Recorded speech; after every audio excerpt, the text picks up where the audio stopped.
What up? Welcome back to some more Downrange Gaming, son! And as you can see, I'm playing some Gears.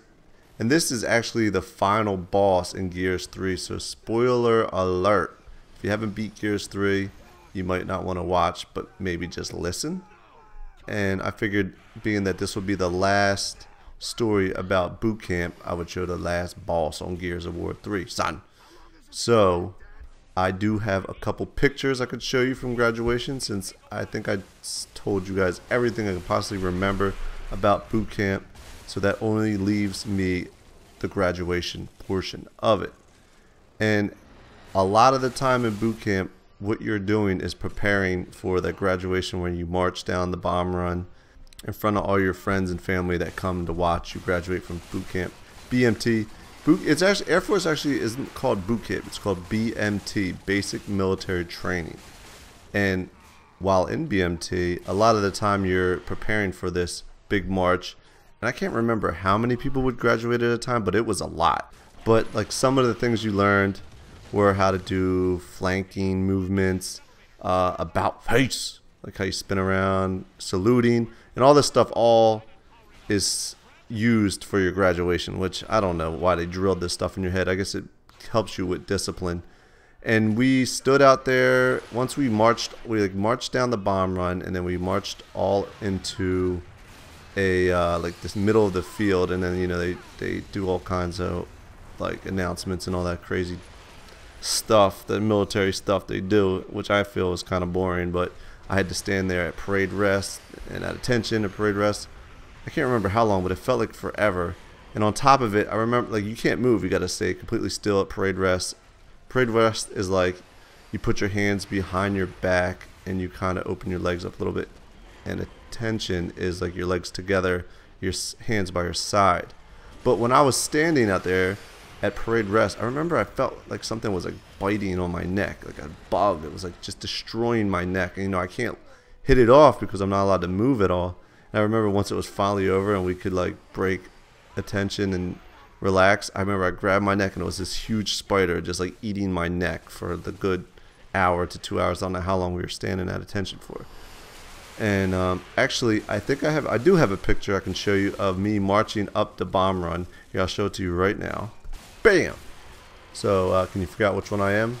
I'm actually wearing my BCGs. I didn't really wear my BCGs much in boot camp, but I wore them the day of graduation. This way I could see my family, because I'm kind of like nearsighted, so that means I can't see far, so I wore them for that.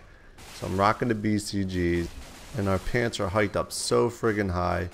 It was weird why they made us hike our pants up. It like had to be right under our belly button. But have you figured out which one I am yet? Here, I'll put an arrow. Bam! That's me right there. Gangsta with my head up high, son. Rocking them BCGs. If you didn't know what BCGs is, they stand for birth control glasses. And birth control glasses because you'll never get laid wearing those glasses. And yeah, that was one of the pictures that was taken by my family when they were out there. But on the other note, if you're watching the gameplay of Gears, am I using the hammer yet? No, I think I was using the Hammer of Dawn. And this boss was so easy. I just learned, like, when they shoot, or that thing, whatever that big bug thing is, when it shoots that fire like that, you just get behind cover, and that's how you protect them. But if you're out, like if it catches you, you're down right away. So I didn't know that until like way too late, where it put me down like a ton of times in another level when you fight it before this. But back on boot camp, graduation, son. And like I was saying, my family did come out and visit me when I graduated. My dad was like so, I don't know if you could say amazed or concerned, or I don't know what to call it, but he just noticed I was very brainwashed. The military boot camp really brainwashed me good, like right afterwards, because I was like real proper with everything when they came to visit. Like I was like, don't walk on the grass, don't do this, don't do that, don't do this. And my dad's like, what the hell? I remember this kid being a bad little kid. Like, what's going on to my son? I don't know if he was happy or just like kind of concerned. So one of the things that we got to do when our family did visit, because our family, my parents were there for like 2 days, I think, or was it 1 day? I don't remember. But we had like one free day. It was one free day, and so they had like an activity for all the, you know, graduates to do with their family. So they like had us all go to like minor league baseball game, AAA baseball game. And like I said, I wasn't wearing my BCGs at all during boot camp, just like the day of graduation. And I don't know if you watched the last gaming video where I showed us getting our haircut, and there was a guy in the middle that I said had a big ass head, and he was a douchebag. This is why I really didn't like this guy. Now, the TI did appoint him kind of like an element leader, but he was still a trainee like me. He wasn't ranked any higher or nothing. It just, during boot camp, he had a little more responsibility because the TI told him he was kind of in charge of that element. Anyways, while on our free day, we're still in our uniforms and all, at the minor league baseball game, I took my BCGs off. Like, I'm like, whatever, you know, I found my family, whatever. I'm hanging out with my family. And he comes up to me and he's like, where are your BCGs at, Wellens? I'm like, in my pocket. He was like, put them on. I'm like, dude, I didn't wear my BCGs the whole time. He was like trying to brief me on not wearing my BCGs. And I'm like thinking, like, this dude is just a graduate like me. I just blew him off and I just didn't even listen to him. But that was one of the reasons he was a douchebag. And just keep note, if you're joining the service, be aware that there's some try-hard people that just think they are the bomb and think they're hua. And I'll get into what hua means. That's something we used a lot in security forces. But yeah, there's people like that. But yeah, just don't let them bother you if you do join the service. They're there. But I do have this picture I want to show you that my parents took of me outside. I think this was the hotel that they were staying at that one day I had the free day. And I'm rocking the full service blues.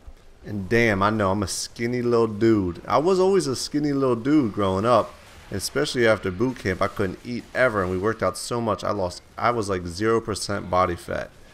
But, you know, I beefed up later, obviously.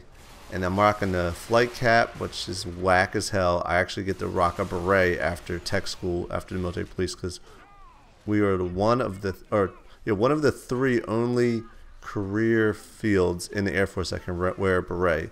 It's pararescue, TAC-P, and security forces. So I will get in all the security forces stories after this video. And that pretty much wraps it up for boot camp. I can't really think of anything else to talk about. Like, after we graduated, you know, my parents went home. I went back to the dorm where boot camp was. And the following day, luckily, my school was on the same base as boot camp. Well, not luckily, it actually kind of sucked. But I just was like half a mile away, had to walk to. Like, I know a lot of people that were doing different careers in the Air Force had to go to whole different bases. But mine happened to be on Lackland, which was kind of salty, actually, because, you know, you're finally done boot camp in Lackland, you want to be rid of it. Nope, got to be there for 3 more months. And yeah, so I just had to pack my stuff up and walk over to the new dorms. And I just thought of something. This is kind of skipping ahead a little bit, but it relates to this story. And remember, I was talking about the douchebag that made me put my glasses on, and he was the big-headed dude in the middle getting his haircut. Well, that guy, you know, like I said, he's so hua and gun-ho. He talked shit to me. I remember one day. He's like, "Oh, you're not gonna make it through the police academy. You know, it's too tough for you." And he thought he was all hard and all, right? And I remember I was telling you about like special forces in the Air Force called TAC-P. It's like special forces, and their school was going to be harder than the police academy, but the police academy was pretty hard within all the jobs you could pick in the military. Oh, I'd take this bitch down too. See that? But long story short, you know, he was talking trash. He went into TAC-P. I went into security forces, and like midway through security forces, I see him marching with Tango Flight, which is the flight that kind of failed, and he didn't make it through TAC-P. He failed. And there I am about to, you know, kicking ass in the police academy, and he failed. I remember seeing him like, "Hey," I forget his name, and I was like, "Hey, what happened?" He's like, "He told me he failed." I'm like, that sucks for you. Damn, I talked till the very end of this video. But that pretty much does it for the boot camp experience. I'll be moving on to tech school, which is the police academy. So thanks for watching. If you made it this far, make sure you throw a thumbs up, favorite. Helps a lot, and I'll see you guys in the next video. Peace!